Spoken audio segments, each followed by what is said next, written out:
नमस्कार दोस्तों, एक बार फिर से आप सभी दोस्तों का आपके अपने YouTube channel you and we पर बहुत बहुत स्वागत है। दोस्तों, दिन भर के मुख्य समाचार हैं, बड़ी खबरें हैं, फटाफट अंदाज में आगे इसी वीडियो में जानेंगे।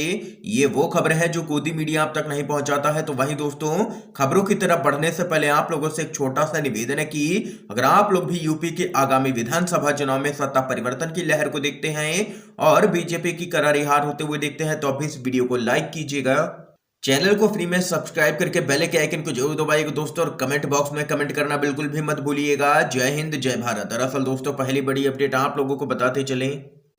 चुनावी घमासान, कैराना में बिना नंबर प्लेट की कार में मिली है ईवीएम, मचा हड़कंप, डीएम बोले ये सुरक्षा प्रोटोकॉल का खुला उल्लंघन है। आप लोगों को बताते चलें, यूपी के कैराना से एक बड़ी खबर सामने निकल के आई है। यहां पर बिना नंबर प्लेट वाली कार में ईवीएम मशीन पाई गई है, जिसके बाद हड़कंप मच गया है। इस घटना के बाद कैराना से समाजवादी पार्टी के प्रत्याशी नाहिद हसन की बहन इकरा हसन मौके पर पहुंची और विरोध जताया। आपको बता दें कि कैराना में इस बार बम्पर वोटिंग देखने को मिली है। जिस कार में ईवीएम मशीन मिली है उसमें जोनल मजिस्ट्रेट कैराना विधानसभा का स्टिकर लगा हुआ था। समाजवादी पार्टी के कार्यकर्ताओं को शामली पानीपत हाईवे पर यह गाड़ी यहां पर मिली है और इसके बाद ईवीएम जिला मजिस्ट्रेट के सामने खोली गई, जिन्होंने इस बात को यहां पर स्वीकार किया है कि यह चुनाव सुरक्षा प्रोटोकॉल का उल्लंघन है। तो यहां पर दोस्तों देख सकते हैं कि एक बार फिर से ईवीएम पकड़ी जाने लगी हैं और इस बार कैराना में यह मामला देखने को मिला है, और जो कि यूपी के चुनाव में एक हॉट सीट यहां पर बन चुकी है। और इस दौरान समाजवादी पार्टी के कार्यकर्ता भाजपा के ऊपर भड़कते हुए नजर आए हैं। उनका कहना है कि भाजपा को अपनी हार निश्चित लगने लगी है, इसलिए अभी से ही ईवीएम बदलना शुरू कर दिया गया है भाजपा की तरफ से। यह मामला दोस्तों यूपी के कैराना से सामने निकल के आया है। इस खबर पे आप लोगों की क्या कुछ राय है, जरूर बता सकते हैं कमेंट बॉक्स में। अगली अपडेट बताते चलें। लखीमपुर खीरी मामले के मुख्य आरोपी मंत्री के बेटे को जमानत दिया जाना दुर्भाग्यपूर्ण है, संयुक्त किसान मोर्चा का बड़ा ऐलान। लेकिन वहीं आशीष मिश्रा को लगा है एक और तगड़ा झटका, आगे जानेंगे। खबर दोस्तों बताते चले, संयुक्त किसान मोर्चा ने लखीमपुर खीरी हिंसा मामले में केंद्रीय मंत्री अजय मिश्रा टेनी के बेटे आशीष मिश्रा को जमानत देने के इलाहाबाद उच्च न्यायालय के फैसले की निंदा की है और कहा है कि यह आदेश मामले में निष्पक्ष जांच और न्याय की उम्मीद को धूमिल करता है। लेकिन वहीं आशीष मिश्रा को यहां पर एक और बड़ा झटका लगा है। उनको इलाहाबाद हाई कोर्ट की लखनऊ बेंच ने जमानत तो दे दी है, लेकिन 2 धाराओं की वजह से उनकी जमानत पर तलवार लटक चुकी है। आप लोगों को बताते चलें, वो इसलिए क्योंकि जमानत आदेश में धारा 302 और 120 बी का जिक्र नहीं किया गया है, जो कि काफी यहां पर गंभीर धाराएं हैं। यानी कि आशीष मिश्रा का जेल से छूटना यहां पर काफी मुश्किल नजर आ रहा है। इसके साथ ही अगली बड़ी खबर बताते चलें।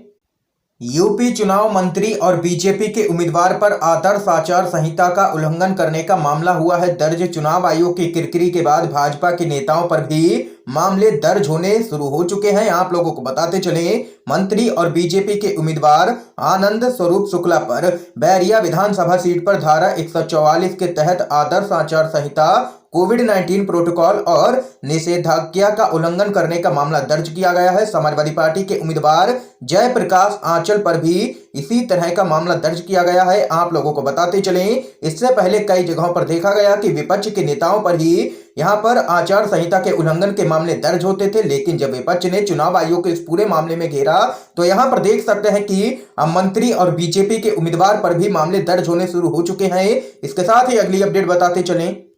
यूपी चुनाव का घमासान, राकेश टिकैत का बड़ा हमला, हिंदू बना मुस्लिम को मुद्दा बना करके सीटें बढ़ाना चाहते हैं बीजेपी और आरएसएस। आप लोगों को बताते चले, यूपी विधानसभा चुनाव में पहले चरण की 58 सीटों पर मतदान संपन्न हो चुका है। इस बीच भारतीय किसान यूनियन के नेता राकेश टिकैत ने बीजेपी और आरएसएस पर हिंदू बना मुस्लिम को मुद्दा बना करके सीटें बढ़ाने का आरोप लगाया है। बीकेयू के राष्ट्रीय प्रवक्ता राकेश टिकैत ने दावा किया है कि बीजेपी आरएसएस एक आंतरिक रिपोर्ट यह है जो कि इन्हें यह बताती है कि यूपी में कुल इनकी 140 सीटें आ रही हैं। अब ये चुनाव को हिंदू बना मुस्लिम बना करके अपनी कुछ सीटें बढ़ाने में लगे हैं। उन्होंने दावा किया है कि बीजेपी को यूपी चुनाव में 140 से 165 सीटों के बीच में यहां पर जीत मिल सकती है। यह इनकी अपनी रिपोर्ट है। इसके साथ ही टिकैत ने आगे कहा है कि अब बीजेपी की यही कोशिश है कि सत्ता हाथ से नहीं जानी चाहिए। यूपी के लोग बीजेपी से नाराज हैं, इस बार बीजेपी को वोट नहीं दे रहे हैं, लेकिन ये गड़बड़ी करने में लगातार जुटे हुए हैं। ये यहाँ पर कहना है दोस्तों राकेश टिकैत का। इस बीच अगली बड़ी खबर बताते चलें। यूपी चुनाव पहले चरण का मतदान संपन्न हो चुका है। इस बीच कई जगह से यहां पर धांधली की खबरें सामने निकल के आई हैं। साइकिल को वोट देना चाहता था बुजुर्ग, कमल पर डलवाया। सपा की चुनाव आयोग से शिकायत। आप लोगों को बताते चलें, यूपी में पहले चरण का मतदान संपन्न हो चुका है। समाजवादी पार्टी ने कई बूथों पर गड़बड़ी की शिकायत चुनाव आयोग से की। पार्टी ने आरोप लगाया कि आगरा में एक बुजुर्ग से कर्मचारियों ने कमल पर वोट डलवा दिया, जबकि वह साइकिल को वोट देना चाहते थे। वोटिंग शुरू होने के बाद से सपा की ओर से लगातार अलग अलग बूथों पर गड़बड़ी की शिकायतें चुनाव आयोग से की जा रही थी, लेकिन चुनाव आयोग ने कोई भी कार्रवाई नहीं की। और वहीं एक अन्य शिकायत में सपा ने कहा है कि गौतम बुद्ध नगर की दादरी विधानसभा के बूथ के अंदर प्रधानमंत्री मोदी की तस्वीर लगा करके मतदाताओं को प्रभावित किया जा रहा है। ये चुनाव आयोग की आचार संहिता के नियमों की धज्जियां उड़ाना है। तत्काल इस पर संज्ञान लेना चाहिए चुनाव आयोग को। और इसके साथ ही आप लोगों को बताते चले, कई जगहों से फर्जी वोटर भी यहां पर पकड़े गए हैं, यानी कि वह फर्जी मतदान करने के लिए वहां पर आए थे। इसको लेकर के भी चुनाव आयोग से समाजवादी पार्टी ने शिकायत की है और कई जगहों पर ईवीएम खराबी की भी शिकायत सामने निकल के आई। तो यहां पर दोस्तों देख सकते हैं कि पहले चरण में ही भाजपा बौखलाई हुई नजर आई और तमाम जगहों से गड़बड़ी की शिकायतें यहां पर चुनाव आयोग से समाजवादी पार्टी ने की है। अगली बड़ी खबर बताते चलें। हिजाब विवाद पर बोले हैं मल्लिकार्जुन खड़गे, कर्नाटक की स्थिति के लिए बीजेपी जिम्मेदार, चुनाव में लाभ चाहती है पार्टी, लोगों को बांटने का कर रही है काम। आप लोगों को बताते चलें, देश में महंगाई, बेरोजगारी समेत कई मुद्दों को लेकर के एक बार फिर विपक्ष मोदी सरकार पर हमलावर है। राज्यसभा में विपक्ष के नेता मल्लिकार्जुन खड़गे ने पीएम मोदी को जमकर के घेरा है। उन्होंने कहा है कि राज्यसभा में पीएम मौजूद थे, हमने महंगाई, बेरोजगारी, किसानों, जीडीपी, राष्ट्रीय सुरक्षा और एकता के मुद्दे उठाए, लेकिन कोई जवाब नहीं मिला।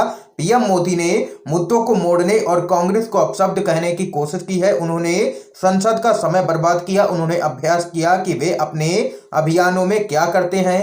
और वहीं कर्नाटक में हिजाब मुद्दे को लेकर के कांग्रेस के सांसद ने अपनी प्रतिक्रिया दी है। उन्होंने कहा है कि कर्नाटक में जो कुछ भी हो रहा है उसके लिए बीजेपी की सरकार, विशेष रूप से भाजपा के सदस्य जिम्मेदार हैं, क्योंकि चुनाव चल रहे हैं और वे यहां पर लाभ लेना चाहते हैं। ये यहां पर जबरदस्त तरीके से घेरा है भाजपा को मल्लिकार्जुन खड़गे ने। इस समय की दोस्तों आज की सभी बड़ी खबरें थी, मुख्य समाचार थे जो हमने आप लोगों तक पहुंचाए हैं UNVDB के माध्यम से। अगर आप लोगों को ये वीडियो पसंद आया हो तो इस वीडियो को लाइक कीजिएगा, ज्यादा से ज्यादा इस वीडियो को शेयर कीजिएगा ताकि आप सभी के दोस्त भी इन मुख्य समाचारों को जान सकें। वीडियो देखने के लिए दोस्तों आप सभी का बहुत बहुत धन्यवाद।